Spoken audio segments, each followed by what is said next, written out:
workshop, I enjoy working with both students, staff, faculty, and community members to teach them all about what's really great about the apple, as well as what's great about hard apple cider, which many of you probably already know. It is a delicious beverage, and some of you might not know, it is what I would consider an all-American beverage.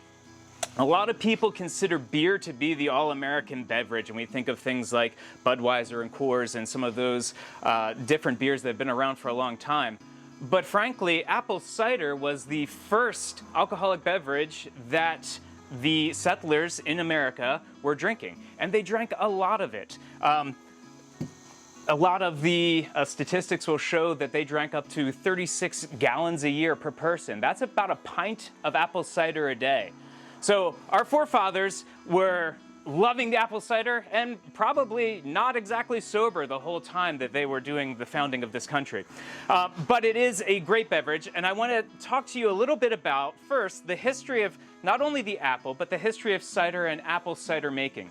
One of the reasons we do this program here at the Macoskey Center also is because apple cider is a way of preserving an apple produce that comes about only one time a year in the fall. So we have buckets and buckets of apples. We wouldn't be able to eat all of those apples. I mean, I might try, but we probably wouldn't be able to eat through all of the apples that get produced. So making cider is one way of preserving that to be used into the future. And it's one way that we like to preserve it here at the Macoskey Center, and we also like to enjoy it in that form as well. All right. So these are some of the apples that we might be familiar with, and not exactly this varietal. You're probably familiar with some more common varietals in America, such as the Yellow Delicious, the Red Delicious, the Macintosh. One of the curious things about that is all of those apples are distinctly American apples, and we'll be discussing about that fact a little bit later on. But this is the apple we're used to, right? Something that is sweet, something that is tasty, something that we're supposed to eat one of a day, right? To prevent illness and things of that nature. But where do apples come from? And this isn't like a, birds and bees kind of story, although they are involved. But this is a story about where they actually come from. Some folks believe that the apple goes way, way, way back. Can anyone think of the first apple in history? Adam and Eve, right? The apple of the knowledge of good and evil, the apple of knowledge, right? That's what we think of. So let's all go ahead and, if you haven't yet, take a bite of our apple. Let's take a bite of that apple of knowledge.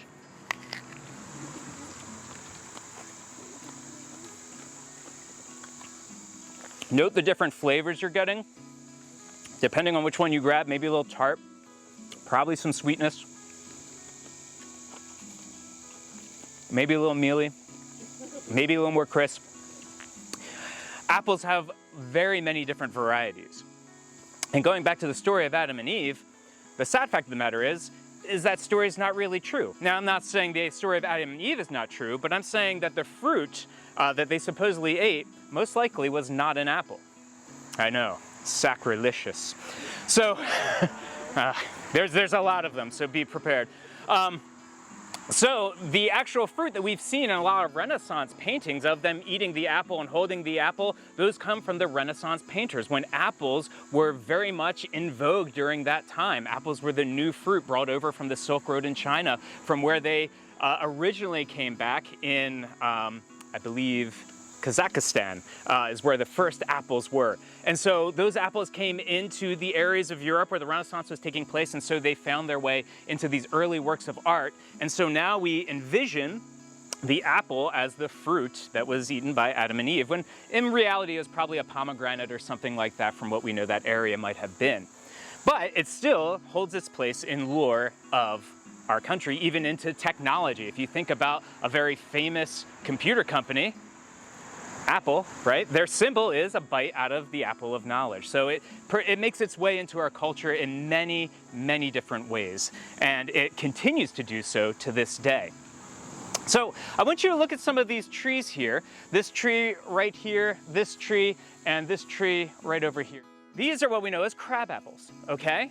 So crab apples, you've probably seen about properties and things like that. They are edible, and you'll be happy to know that all of the fruit here at the Macoskey Center is not treated with any pesticide or herbicide or anything like that.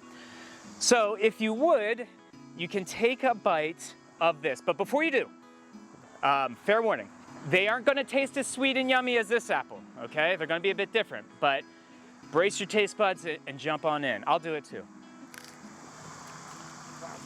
Whew. You can spit it out, it's okay. Whew.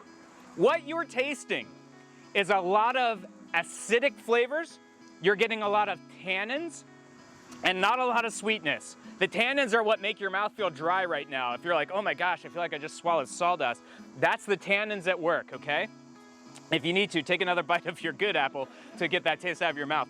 So the apples that came over into our country were mainly these crab apples, okay? Because a lot of the settlers brought over some of these apples through grafts, but the seeds that they brought and the natural occurring apples in our country were much more like this. Now, I just was talking about grafting apples and seeds of apples. Two different ways of growing apples, okay?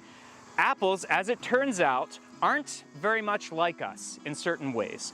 When we grow up and we want to pass our genes on to our progeny, just like animals and other plants do, we have an idea that the progeny that are produced will somewhat resemble us, right? They'll have similar traits, maybe similar looks, so on and so forth. A lot of fruits do that, okay? So if you get a really juicy, good orange and you go and plant an orange tree, you'll probably get that same kind of flavor orange. But apples play a different game, okay, when they're thinking about how they're going to survive. Instead of passing on their genes, they mix them all up. They spin the roulette wheel and they see where all of their genes end up. So every apple that you plant from a seed, even if I dug the little seeds out of this apple and planted it, it would taste nothing like this apple. It would be a totally different apple variety that maybe the world has never seen, okay? Every single time. And that's one of the strategies that they use. So, in order to get apples like this, you might be wondering, they need to graft them. And when they graft them, what they do is there's a number of different techniques from this. This is fascinating. You can take a branch from an apple tree, a live apple tree, and you can make a notch cut in it. And then you can take that branch and you can make a cut in another branch of an apple tree and insert it, tape it up, and it'll start to grow out of that apple tree. And so you could have this apple growing on this apple tree. You could have 10, 15, 20 different apple varieties growing on the same tree. Wild. And that's how they preserve some of these really good tasting apples that we know and love and have been able to market them in supermarkets and things like that without replanting them from seed. Because when you throw in the seeds, you never know what you're gonna get, which is kind of fun sometimes if you think about it. So, I'm not gonna eat that. If you want, feel free to grab more crab apples if you do like that flavor. The interesting thing about crab apples, right? And so why do we even have these? They're not really great for eating. What's their purpose? Well, if you haven't guessed by now, their purpose is to make alcohol, right? They were put on this earth for one good reason, and that's to make delicious cider. Okay, so crab apples make some fantastic cider, especially when you blend some of the crab apples with some of the sweet eating apples. What that gives you is the sweet apples provide the sugar that the yeasts need to turn that sugar into alcohol, which we all love. And then the crab apples provide the sour and citric acid taste as well as the tannins that you find in most red wines to give the apple cider more depth and more flavor. So when combined, we have some delicious ciders that can come about from the combination of sweet eating apples and some of these crab apples. Pretty cool stuff. So let's go ahead and head back to the main event where we'll talk a little bit more about apples, and then we're going to start to make our own apple cider, and I'll lead you through the process. All right. How many of you know a gentleman by the name of John Chapman? One? I bet you all do, but you probably know him by a slightly different name. Johnny Appleseed. Yes, Johnny Appleseed holds a wonderful place in our myth and legend here in America. And he's not all myth, by the way. He was a real man who did exist, who did a lot of the things that you thought he did. However, he has been somewhat glamorized. I mean, there's that whole Disney movie about him, about this guy who's going forth in the countryside, tossing apple seeds, sowing delicious, yummy apples for the whole world to enjoy because apples are healthy and people need good food. There's one problem with that story, right? And you just learned it. If he's throwing out seeds, what kinds of apples are we getting back? We don't know, right? Probably much like the apples we ended with, right? Those cider apples. So Johnny Appleseed wasn't really out sowing the seeds of delicious good fruits for the American people, he was sowing the booze crops of the next generation for all the settlers who were moving out west. And this is true. Johnny Appleseed was a very curious fellow. When you look up his history, he was kind of like a vagabond, right? He would stay at people's houses, sleep on the floor in different places. He would talk about the apple in religious contexts and tones. That's partly one of the ways he went and planted seeds, because he thought that was the purest way to grow apples. He had a lot of money, so who knows why he kept the vagabond life. I guess, he just liked it. But he did go out planting apple seeds, but he did it in a very particular fashion. He always stayed ahead of the American settlers where they were about to move out to next, and he would go a couple of years in advance, and he would plant a whole bunch of apple seeds out there. He would raise saplings, and when the settlers came out to settle some of those lands, he would sell those saplings for pennies apiece, and then those settlers would be able to plant that sapling on their property, which solved two problems. One, you had to have some fruit tree planted to show that you have established this area, was part of the rule for getting that property. And two, they wanted a good alcoholic beverage, right, to have alongside in their new property. And I have to admit, it isn't that all of our forefathers and all these people were just booze hounds, right? For a lot of the early settlers, water was seen as unsafe, okay? They came over from Europe where a lot of the water supplies were contaminated and impure. And so they stayed away from water because water meant you got sick. And so they wanted something like apple cider, okay, that they knew they could drink and be safe, if not a little tipsy. The cider that they produced, in all honesty, wasn't as hard as the cider that we drink today. The cider we drink today is on par with the wine. It comes to about 10 to 15% alcohol. The cider they were drinking, because it was made of crab apples and not a lot of sweet apples, because they would eat those, was more on the terms of 3 to 5%. But still, when you're drinking a pint a day, you can have some fun, I suppose. So they all drank it. Even the kids drank it. They had a watered-down version they called Ciderkin. So even the kids were drunk back then. It was crazy. Who knows what was happening? Cider, again, becoming part of our national beverage. However, there's a lot of reasons why it was that way. Again, wheat and barley, which in Europe they used to grow and produce beer. They tried that on the East Coast. Didn't really work, so they went to cider. But as more settlers started moving their way into the Midwest, they found an area of our country that was pristine for growing barley and rye and wheat and all the things they needed to make beer. And so they started to make beer, okay?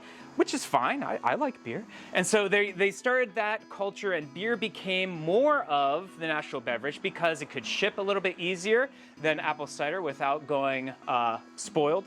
They could produce more of it with all of the different wheat and barley at their disposal. And we had a lot of German immigrants coming in at that time who had a specialty of brewing this beer. So that started to push apple cider a little bit down in popularity. But worst of all, something really terrible happened around 1919, 1920. Does anyone know what that was? Prohibition, yeah. So unfortunately, Prohibition hit our country, right? Which meant no more alcohol for anybody, okay? The fun police came in and said, we're getting rid of this. Not only did they say no more alcohol, but they saw the apple as this evil fruit, okay? This thing that needed to be subdued. And so they did some pretty horrible things. They went down and they chopped down apple orchards. They even set them to fire. They even broke down bars and dumped whole barrels of ready-to-drink cider down the sewer. Breaks my heart. Sorry. So they got to this point where they got rid of all of this alcohol. And that was kind of the nail in the coffin for cider in this country, because if you think about it, once Prohibition ended, which it thankfully did, beer was well positioned to take its place as, again, one of our national beverages, because you could grow wheat, barley, rye in 1 year. To get an established apple tree producing takes at least 5 years, and then you've got to harvest it and produce the cider, so cider just couldn't keep up with the beer industry that took over. And so cider seemed to kind of fall out of vogue and out of use in our country. Until today, we now have a small but burgeoning apple cider industry that is craft brewed and is coming up. We have lots of cideries right here in Pennsylvania, many of which you'll get to try in the latter half of our program today, making delicious ciders, experimenting with all kinds of things, just like we've seen in the craft beer industry. You could get, I don't know, like a chocolate milkshake IPA at this point. The ciders are starting to experiment with many different flavors, many different varieties as well. So it's a great time to start enjoying cider. And what better time than right now in the fall when we're all thinking apples, when apples are being produced, and when we can actually make our own apple cider. So some of you will probably leave this program and saying, I want to do exactly what we did there, but I don't have this fancy apple cider press, which I'll talk about, ways to crush the apples and things like that. I don't have a lot of crab apples. This is a cider recipe that you can utilize. You can take a picture with your phone anytime during the program that you want. And you can use this with any kind of apples, even apples you buy from the supermarket, the eating apples, and make a pretty decent apple cider, okay? It's not going to have the depth as it would, but we've added in some things that kind of take the place of crab apples, okay? So for example, we have things like acid blend and tannins that we add into our cider when we just use a gallon of apple cider or 14 to 16 pounds of apples smashed. When we add those things in, we kind of add in some of those tart flavors, some of those tannins, some of that zing that the crab apples give. You can also put in things like the peptic enzyme, the yeast nutrient. These will help fermentation take place. And I'll go over some of the things with the Camden tablet and the rest of the story for this. You can get a gallon of apple cider unpasteurized at a lot of different orchards around PA right now. So if you get done and you're like, I want to do this, you could go purchase a gallon of apple cider and you'd be well on your way to making your own apple cider, as in hard cider. Or you could just drink it. It's delicious too. But let's move on to making our apple cider here. So the apples that you tasted, as well as some of these crab apples, all gotten from the Macoskey Center property, are apple cider. So some of you may have seen an equipment like this before. This is a cider press. Now, these are becoming more and more rare. A lot of these were custom built for different farms and different families. In fact, this one has a crest on here for HR for the family that used to own this on their family farm. They were all, they're not like machine built in a factory somewhere. They're all handmade and hammered. And they get passed down from generation to generation. Luckily enough, the Macoskey Center was on the list of a person who had been here before or knew us through their farm family, and they donated this apple cider press for us to use, which is fantastic. So there's a couple different pieces to it, okay? When you'll get a chance to see this, there's little teeth on a spindle in here that grind up the apple. And you can do that by turning this crank. It'll loosen up. And grinding the different apples in there.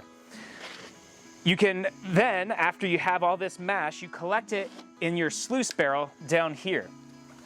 Now, this also has a mesh bag that we will be collecting all of the chopped up apples in, and we will close up this bag, and after we have collected a whole barrel full of this, which is not really a full barrel, it's got slots, we will pull the barrel back and we'll take our pressure lid and put it underneath, and then we will spin our pressure, our smasher more or less, all the way down to squeeze all the juice out of the apple mash. So that will go through the sluice boards and then come out that spout right there, which we will catch using a bucket.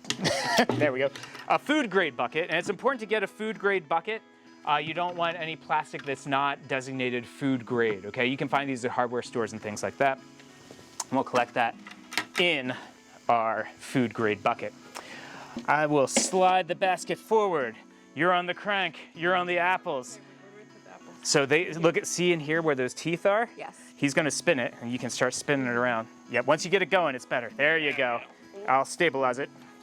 Okay. And just drop it? Yeah.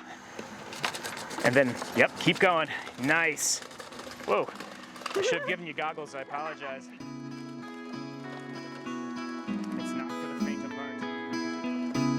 Oh, yep, you got it.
now is bring this bag up, because it's becoming problematic anyway. I'm just gonna take the top and like twist it. I'm gonna slide our whole sluice tray back because I need to center it on this pressure piston back here. You might say, that's easy. It is, because I haven't made contact with the pressure plate yet.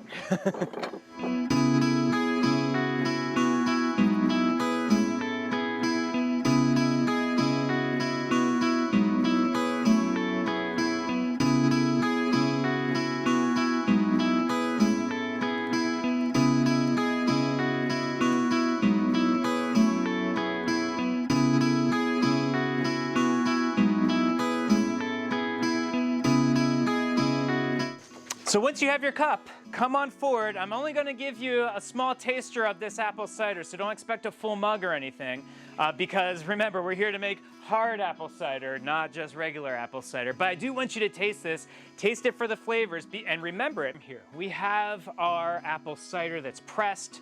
We've already drank some of it, and now we want to turn the rest into hard cider. The next step is to add in all the add-ins if you're just using regular apples, okay? If you're not supplementing with crab apples. So you'll want to put in the acid blend, the tannins, the peptic enzyme, and the yeast nutrient. You will also want to crucially put in 1 Campden tablet. So what that is, you can get these, all the supplies I mentioned, so I'll show you a little bit of them too. The tannin is usually this brownish powder, okay? It's the stuff in dry red wines as well as in those crab apples that you tasted that really dry your mouth out. That's the tannins. They add depth and almost like an earthy, woody flavor to the cider. There is the peptic enzyme as well as the yeast nutrient. Those help to feed the yeast to let it take off a little bit faster in when you're fermenting it. And then there's the acid blend. So you'll want to get this from a brewery store too. Don't get this off the street. You'll end up with a totally different cider. So this is a blend of different citric acids and things like that. It gives you that tart, tangy taste to it.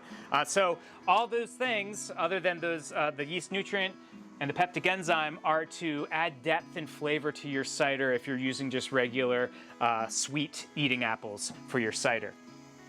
The Campden tablet, back to that. The Campden tablet, they come in these little tablets here.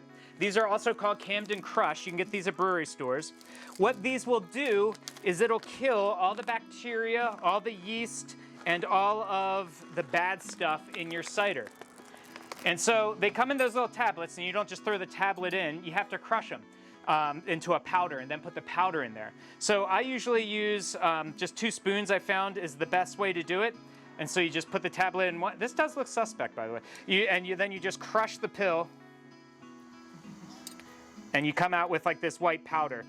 And that way you can put that white powder in there, and that will kill out all of your bad yeast and bacteria. And some of you might be saying, well, wait a minute. I thought yeast were essential. I thought yeast were the magic. They were the ones that ate the sugar and left us alcohol. And you're absolutely right.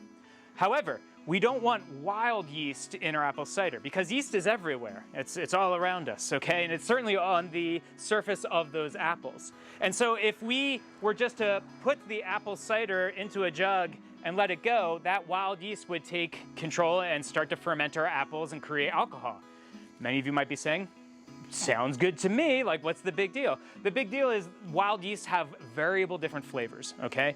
They can really turn a good apple cider into some kind of sour, bad tasting mess. So you wanna make sure that you have good yeast for this. You can get the yeast, I'll show you inside, they're in the fridge right now. They're in little packets that you can get at a brewery store. You'll want to use cider yeast, you can find this, or champagne yeast, okay? You could also use a white wine yeast if you're in a pinch, but those types of flavors and those yeasts are what you want to lend to the cider because those flavors match the kind of cider profile that you're looking to have. So, you put in your Campden tablet when you have the juice, okay? Put the Campden tablet in there, and then you let it sit for at least a day because that Campden tablet's going to be working, right? It's killing off all the bacteria, it's killing off the bad yeast and everything else like that. I might even give it 2 days, okay, just to be sure it's done its work. Then, after that day or two of that Campden tablet being in there, you open up your, you can use a number of different things, but we'll say your bucket. And then you put in the yeast, okay? So you're gonna pitch your yeast. A lot of the dry packet yeasts, you just put right in. Some people like to rehydrate yeast by putting them in a bowl of warm water and then feeding it sugar to make sure it's taking off and going. I've had variable results. Usually I just pitch in the dry yeast and it's good to go. You can also buy active yeast in brewery stores in little vials that's cold, and you just pour it right in. But once that yeast is in there, you're going to cap it with a cap top that has an airlock like this, okay? You'll want to do that after you put in the Camden tablet too. So you'll put it on, let's say we put it in this little 2-gallon bucket here. We put in the Camden tablet, and then we're gonna put this airlock on it so that no baddies get in there. The Camden tablet can do its work. And then after a day or two, we open it up, we pitch the yeast, and then we put this airlock back on.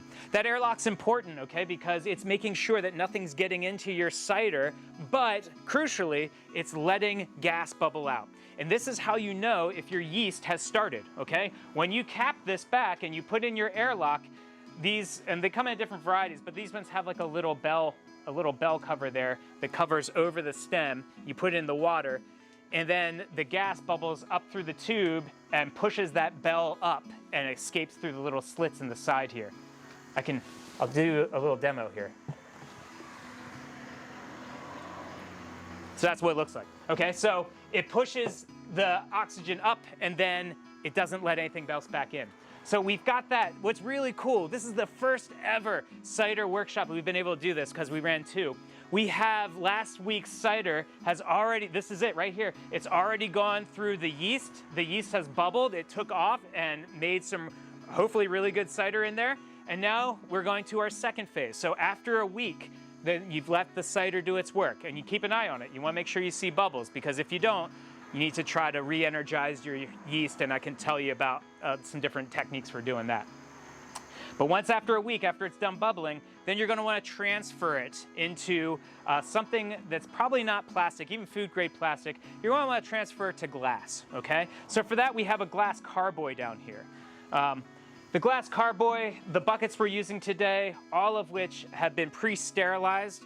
We use Star Sands. This is a sterilization fluid that is food safe, meaning that it coats the surfaces, and then even if there's soap left back in there, this kind of soap, it's food safe, you can drink it and everything. In fact, you want to leave anything that's in there after you do your rinse because you want that coating on there.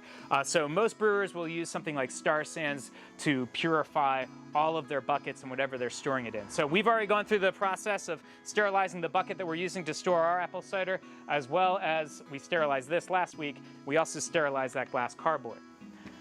So now what we're going to do, cider from the bucket into the glass carboy. Once it's in that glass carboy, we are going to, easy there, buddy. We're going to take our airlock and we're going to put it back onto the glass carboy. And we have special rubber gaskets for that, like a little rubber stopper with a hole in it that we can plug that back in. Then we're gonna leave the cider in that glass carboy for probably about a month, okay? So you're gonna wanna let it sit in there for about a month. After you have it in there for about a month, and you can press this longer. Some people like to age their ciders, and you can let it go for up to 6 months, really. It can sit there in that carboy. A lot of times what people will do is they will transfer it from one carboy to the other, so they'll let it sit a month, and then you'll see some sediment on the bottom from the yeast and things like that. They transfer it off the yeast and then into another glass carboy and let that sit for a month. They might even transfer it again. But after a month, at least, then you're ready, when it's in that carboy, do a couple things. One thing you're going to need to do is to add some additional sugar. And we've already spent the yeast eating the sugars in here to create alcohol. At this point of the process, after we've left it in that glass carboy for a month or more, we transfer into bottles, but before we do, we're gonna put it, we're gonna add the sugars to it. Those sugars, when the yeast eat them in a bottled container, a pressurized container, they will create the bubbles in there. That's what gives it the bubbles to make it cider. So you add at least about an ounce of sugar dissolved in a cup of water for every gallon of cider that you have. Okay, so an ounce in a cup of water, and you add that in. And then you're gonna bottle that into different bottles. Now, bottling can go a number of different ways, okay? You could use, okay? Sometimes you find different juices and things of these. You can buy these on Amazon, you know, or in other brewery stores. These are pop-top bottles, so the top will go on, right? But you get the idea. The top goes on, and then you can actually clip these down, okay? And it has a little rubber seal there, and it's enough pressure to hold in the bubbles of your apple cider to keep it fresh in there, okay? Your other option might be to use glass bottles, okay? And you can reuse beer bottles as long as they're not a screw top and as long as they're cleaned out proficiently. And then to do that, you're going to need some other supplies. So you'll need some bottle caps, and you can get these in brewery stores or, you know, on Amazon, like most things we get today. And you'll get one of these. This is a little bottle capper. This is pretty slick. So you take your bottle cap, there's a little magnet there that'll hold it. You've got your cider in the bottle, and you put it over the bottle. And then this thing will latch around the collar of the bottle, and you press down, and then it's bottled. And so you can get these at brewery stores as well with the caps, and that's one way that you can store your apple cider as well. So for filling your apple cider bottles, if you wanted to get some more gear, look at this. So you might be saying, how do I get that liquid, that precious gold out of that carboy? Well, you can use what's called a rack and cane, which is this metal piece I have here. This is just food grade tube. And then this is actually a bottle filler. So this would go into the carboy, and I can actually see this in the edge. So let's say I've let it rest for about a month or two, and I've got like some sediment on the bottom. I can make sure that this little red cap stays above the sediment so I don't pull that sediment into my cider, making it cloudy, because I want clear cider. And so I can get this started by filling the whole thing with water and then just dumping it out until the cider flows. And if you're bottling in that way, this little bottling device is pretty handy. I mean, you could just use the tube and pour it into bottles. But how this works is it has a little plunger on it, right here, this little black plunger. And so once you have the siphon going, you can, imagine that in the carboy, you can have this, and it would be up here, right? And push down on that black plunger, and then the cider will fill up this whole bottle. And these are designed to leave the optimal headspace, because you want a little bit of airspace in there for the fermentation for the bubbles. So once you fill this all the way to the top, it's designed so that when you pull out that wand, it leaves just enough headspace in the bottle for the air to be perfect in there, and then you cap it. So those are some different pieces of equipment that you can also get that are really helpful. The filling cane is, you know, this is really nice, but the rack and cane, I would say, is essential. Now, you might be saying, Shawn, that's great, but I don't really see myself making, 5 gallons of cider my first time. And to that I'd answer, why not?